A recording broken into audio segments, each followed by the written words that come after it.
पालिकाओं एवं पंचायतों का प्रावधान क्रमशः किन संशोधनों द्वारा किया गया था?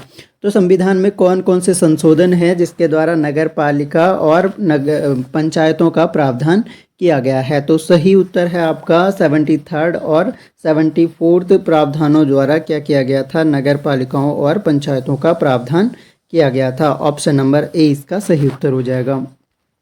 प्रोटेम स्पीकर का कर्तव्य होता है, प्रोटेम जो स्पीकर होता है उसका कर्तव्य क्या है? तो उसका कर्तव्य होता है कि जो नए निर्वाचित सदस्य होते हैं उनको शपथ दिलाना जो है प्रोटेम स्पीकर का कर्तव्य होता है।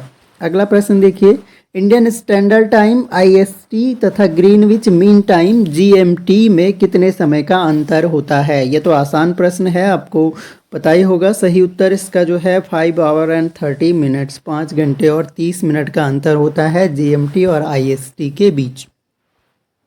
भारत के किस राज्य में विश्व का सबसे बड़ा थोरियम का भंडार है? थोरियम का भंडार सबसे ज़्यादा बताना है किस राज्य में है? सही उत्तर आपका केरला है। इनमें से केरल में सबसे ज़्यादा थोरियम का भंडार है।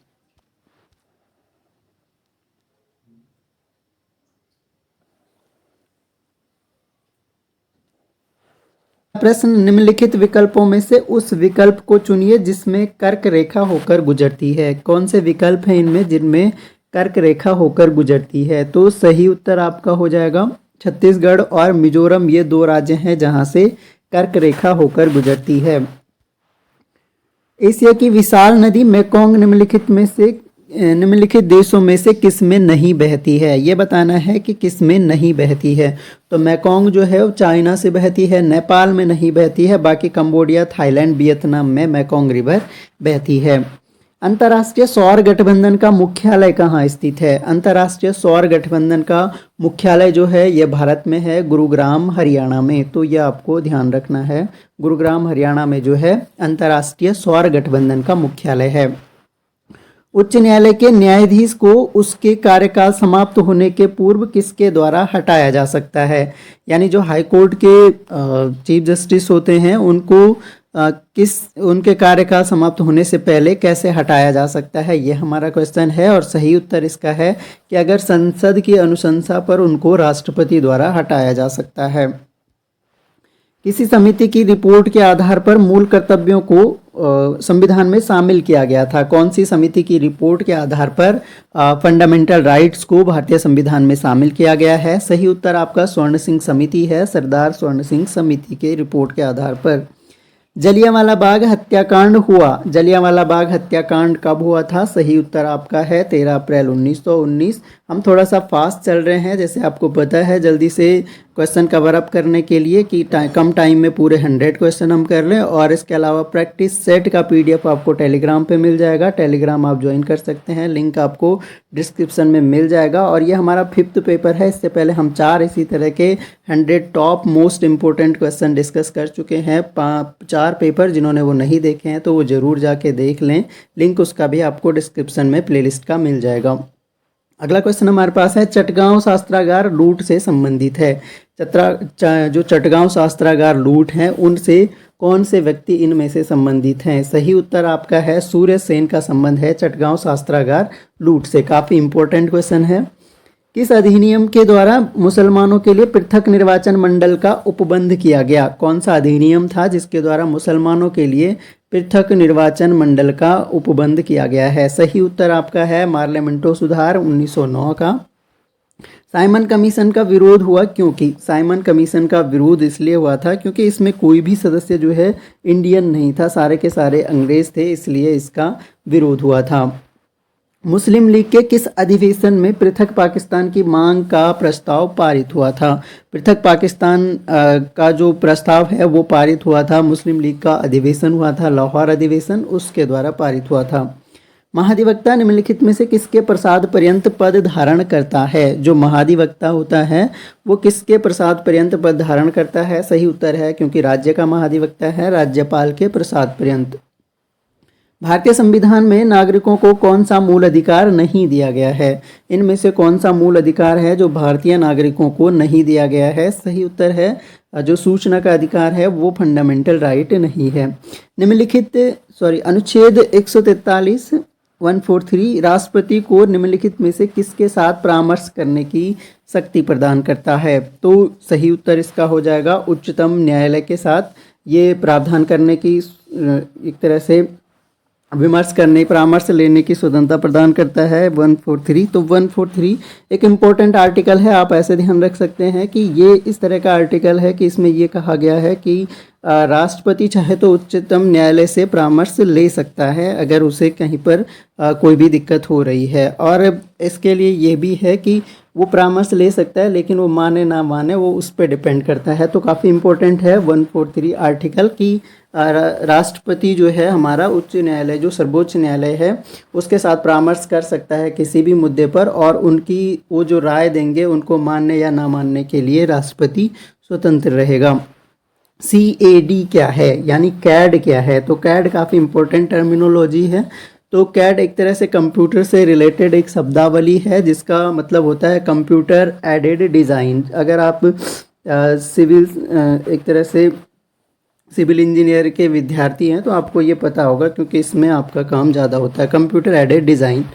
SMPS क्या है? तो SMPS का फुल फॉर्म यहाँ पर हमें बताना है। सही उत्तर आपका है स्विच मोड पावर सप्लाई होता है SMPS। एप्लीकेशन सॉफ्टवेयर नहीं है, इनमें से ये बताना है कि कौन सा एप्लीकेशन सॉफ्टवेयर नहीं है। Linux, Microsoft office, adobe page maker या इनमें से कोई नहीं। सही उत्तर आपका हो जाएगा, देखिए माइक्रोसॉफ्ट ऑफिस आपका एप्लीकेशन सॉफ्टवेयर है, एडोब पेज मेकर जो है ये भी एप्लीकेशन सॉफ्टवेयर है। तो यानी लिनक्स जो है ये आपका विंडोज़ होता है, तो ये एप्लीकेशन सॉफ्टवेयर नहीं है। एरर को कहा जाता है, तो कंप्यूटर की शब्दावली में जो एरर होता है उसको क्या कहा जाता है? तो बग कहा जाता है, ऑप्शन नंबर ए। कंप्यूटर के आविष्कारक थे, तो कंप्यूटर के आविष्कारक चार्ल्स बेबेज हो गया। आसान सा प्रश्न। राष्ट्रीय आय की सर्वप्रथम गणना की थी, सबसे पहले राष्ट्रीय आय की गणना किसने की थी? तो राष्ट्रीय आय की सर्वप्रथम गणना करने वाले व्यक्ति का नाम बताना है। सही उत्तर है दादा भाई नौरोजी। अगला प्रश्न देखिए, राष्ट्रीयकरण के बाद इंपीरियल बैंक ऑफ इंडिया को नाम दिया गया, क्या नाम दिया गया इंपीरियल बैंक ऑफ इंडिया को? सही उत्तर है स्टेट बैंक ऑफ इंडिया। कौन से देश इजराइल की सीमा से स्पर्श करते हैं? ऐसे कौन से देश हैं जो इजराइल की सीमा से स्पर्श करते हैं? सही उत्तर आपका है सीरिया, लेबनान, जॉर्डन और मिस्र, ये इजराइल की सीमा को स्पर्श करते हैं। भारत का कौन सा राज्य सर्वाधिक अभ्रक उत्पादन करता है? कौन सा राज्य है जो सबसे अधिक अभ्रक उत्पादन करता है? तो भारत का राज्य जो है आंध्र प्रदेश अभ्रक उत्पादन में प्रथम स्थान पर है। राष्ट्रीय जलीय जीव है, तो गंगा की जो डॉल्फिन है इसको राष्ट्रीय जलीय जीव घोषित किया गया था। दूसरा प्रश्न आपके लिए है कि कब किया गया था घोषित, तो ये ईयर बताना है आपने कि कौन से ईयर में जो गंगा डॉल्फिन है उसको राष्ट्रीय जलीय जीव घोषित किया गया था। अगला प्रश्न देखिए, भारतीय वनस्पति सर्वेक्षण का मुख्यालय कहाँ स्थित है? भारतीय वनस्पति सर्वेक्षण का मुख्यालय जो है ये कोलकाता में है। राष्ट्रीय गंगा नदी बेसिन प्राधिकरण की अध्यक्षता कौन करता है? तो NGRBA, ये आपको जरूर ध्यान रखना है, राष्ट्रीय गंगा नदी बेसिन प्राधिकरण, और इसकी अध्यक्षता जो है इसके अध्यक्ष प्रधानमंत्री होते हैं। तुलबुल परियोजना किस झील पर स्थित है? तुलबुल परियोजना बताना है किस झील पर स्थित है? सही उत्तर है बुलर झील पर जो है तुलबुल परियोजना स्थित है। प्रकृति का गुर्दा किसे कहा जाता है? प्रकृति का गुर्दा कहा जाता है, वेरी इंपॉर्टेंट क्वेश्चन है अगेन। तो प्रकृति का गुर्दा जो वेटलैंड्स हैं हमारे, वेटलैंड्स जिनको आप रामसर साइट भी बोल सकते हैं, तो रामसर कन्वेंशन के तहत जिनको वेटलैंड का दर्जा दिया गया है, तो वेटलैंड्स जो हैं इन्हीं को प्रकृति का गुर्दा भी कहा जाता है। रामसर सम्मेलन, और ये रामसर सम्मेलन उसी से रिलेटेड, वेटलैंड से रिलेटेड वापस क्वेश्चन पूछ लिया गया है। तो सही उत्तर है कब हुआ था? ईरान में हुआ था 1971 में, तो ईरान 1971। प्राचीन भारत का वह शासक जिसने अपने जीवन के अंतिम दिनों में जैन धर्म अपनाया, कौन सा शासक है जिसने अपने जीवन के अंतिम दिनों में जैन धर्म को अपनाया था? सही उत्तर आपका हो जाएगा चंद्रगुप्त मौर्य।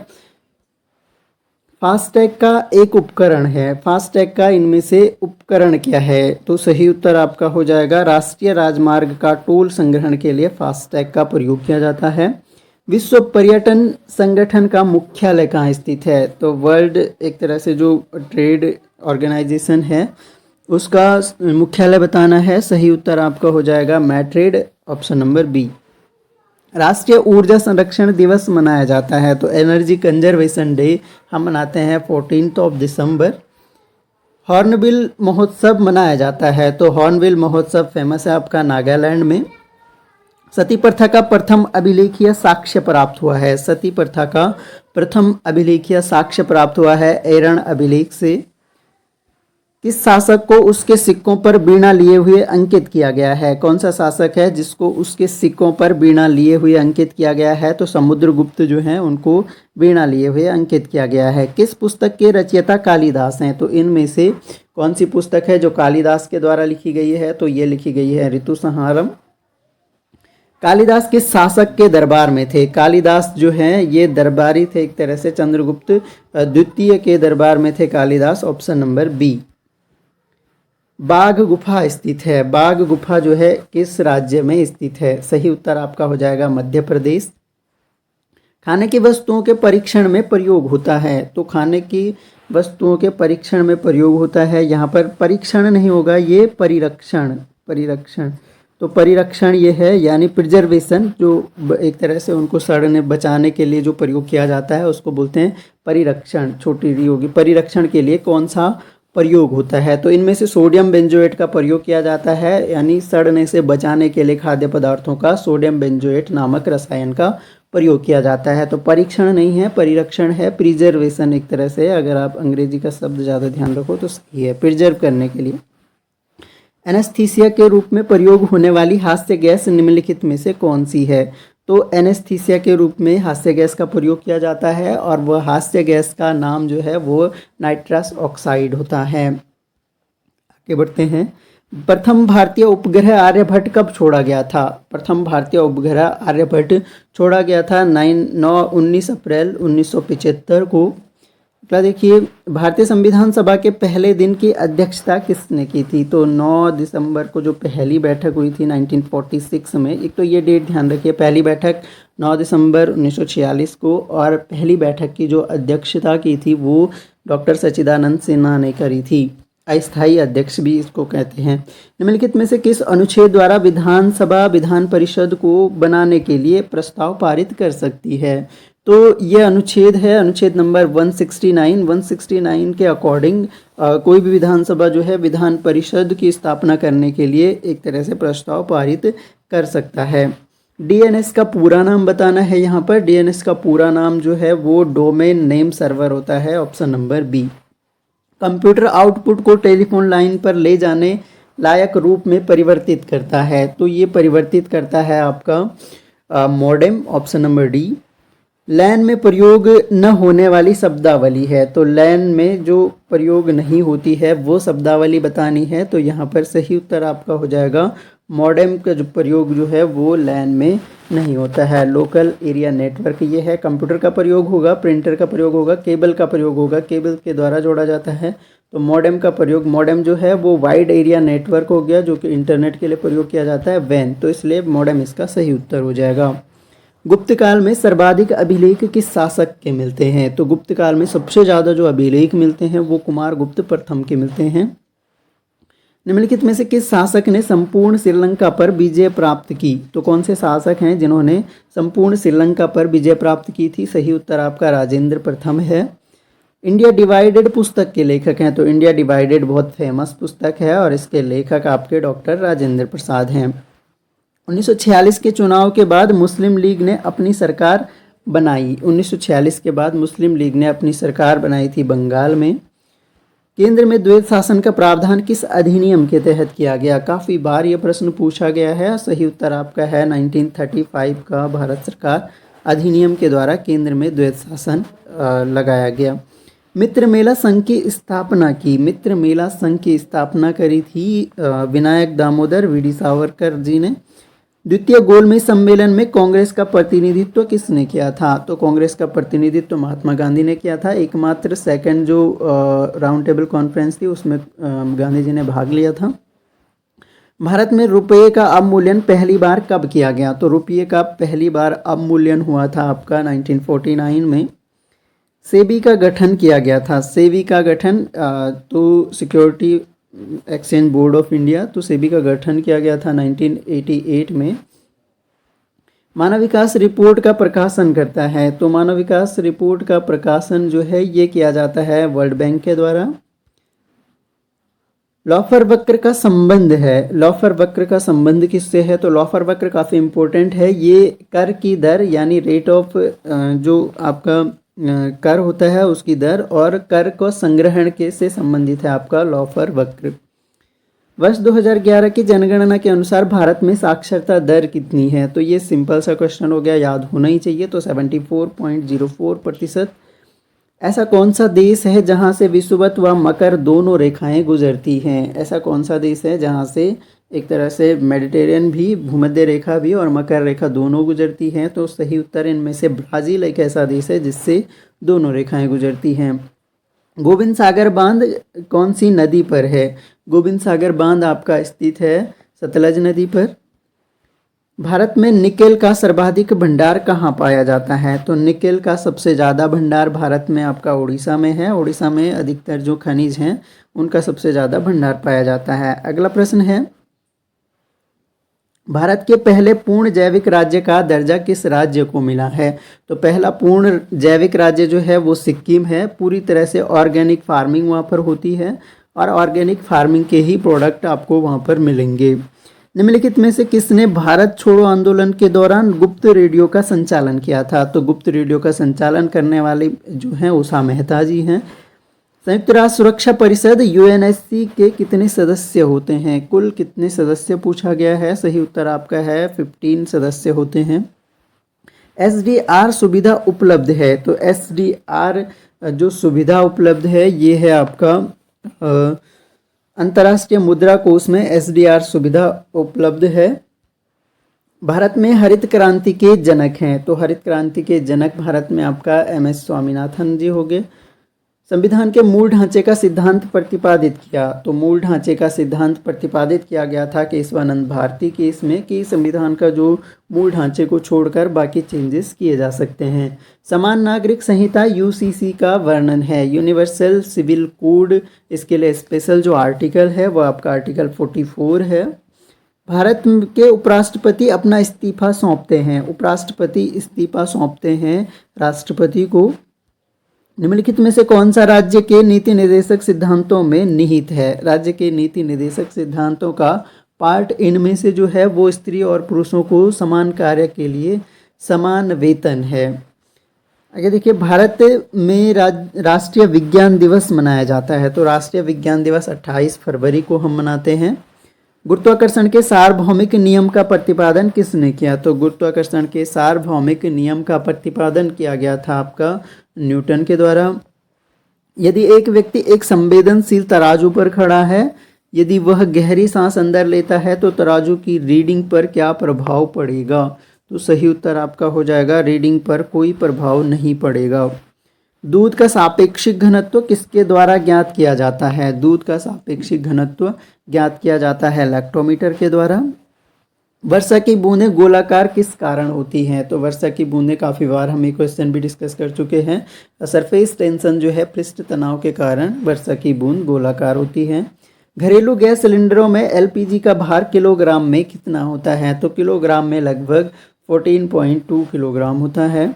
आधुनिक अर्थशास्त्र का जनक किसे कहा जाता है? तो मॉडर्न इकोनॉमिक्स का जनक यहाँ पर बताना है। सही उत्तर आपका एडम स्मिथ हो गए। भारत में नियमित जनगणना की शुरुआत किस वर्ष की गई? तो भारत में नियमित जनगणना की शुरुआत की गई थी 1881 में। नाभिकीय रिएक्टर में निम्नलिखित में से किसे मंदक के रूप में प्रयोग किया जाता है? तो मंदक के रूप में जो है प्रयोग किया जाता है भारी जल और ग्रेफाइट, दोनों को ही प्रयोग किया जाता है। ऑप्शन नंबर डी इसका सही उत्तर है। महासागरों या समुद्रों में डूबी हुई वस्तुओं की स्थिति जानने के लिए निम्नलिखित में से किस यंत्र का प्रयोग किया जाता है? तो डूबी यानी गहराई में जो डूबी वस्तुएं हैं उनका पता लगाने के लिए प्रयोग करते हैं सोनार का। किसी व्यक्ति का पूरा प्रतिबिंब देखने के लिए आवश्यक है, अगर किसी व्यक्ति का पूरा प्रतिबिंब देखना है तो उसके लिए आवश्यक है व्यक्ति की ऊंचाई के आधा समतल दर्पण। मुद्रास्फीति में कौन सबसे अधिक लाभान्वित होगा? तो मुद्रास्फीति में बताना है सबसे ज़्यादा लाभान्वित कौन होगा। तो सही उत्तर हमारा हो जाएगा ऋणी जो है वो सबसे ज़्यादा लाभान्वित होगा। ये क्वेश्चन पहले भी पूछा जा चुका है। निम्नलिखित में से कौन भारतीय रिजर्व बैंक के गवर्नर नहीं रहे? ऐसे व्यक्ति का नाम बताना है जो रिजर्व बैंक के गवर्नर नहीं रहे हैं। इनमें से सही उत्तर आपका हो जाएगा उषा थोराट, मनमोहन सिंह रहे हैं, एल.के. झा रहे हैं, सी रंगराजन भी रहे हैं। प्रधानमंत्री जनधन योजना का शुभारंभ कब हुआ? तो प्रधानमंत्री जनधन योजना का शुभारंभ हुआ था आपका 28 अगस्त 2014 को। निम्नलिखित में से कौन सी नदी अरब सागर में नहीं गिरती है? तो अरब सागर में नहीं गिरती है, यानी ये पश्चिम वाहिनी नदी होगी जो पश्चिम की तरफ बहती है, जो अरब सागर में नहीं गिरती है। तो इनमें से जैसे नर्मदा ताप्ती ये पश्चिम वाहिनी है, ये जाके अरेबियन सी में गिरती है। तो सही उत्तर आपका हो जाएगा महानदी। महानदी जो है वो अरब सागर में जाकर नहीं गिरती हैं। बाकी नर्मदा ताप्ती ये तीनों पश्चिम वाहिनी है, तो इसलिए जाकर अरेबियन सी में गिर जाती हैं। किसकी सिफारिशों के आधार पर केंद्र एवं राज्य के मध्य वित्तीय विवरण होता है? तो वित्तीय विवरण जो होता है ये होता है वित्त आयोग की सिफारिशों के आधार पर। उत्तरांचल राज्य में महिलाओं के लिए सभी श्रेणी की सेवाओं में कितने प्रतिशत क्षैतिज आरक्षण का प्रावधान है?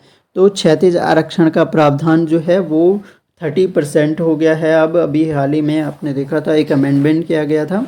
उत्तराखंड राज्य का राज्य पशु क्या है? तो सबसे आसान सवाल आज का ये है, तो कस्तूरी मृग हमारा राज्य पशु है। निम्न में से किस मुगल शहजादे ने श्रीनगर गढ़वाल में आश्रय लिया था? तो श्रीनगर गढ़वाल में आश्रय लिया था आपका सुलेमान सिकोह ने। निम्न में से कुमाऊं का प्रथम स्वाधीनता संग्राम सेनानी किसे माना जाता है? तो प्रथम स्वाधीनता संग्राम सेनानी कालू मेहरा को माना जाता है। अगला प्रश्न है, निम्न में से रामायण कालीन बाणासुर की राजधानी क्या थी? तो रामायण कालीन जो बाणासुर हैं इनकी राजधानी का नाम बताना है। सही उत्तर आपका जोशीमठ हो जाएगा।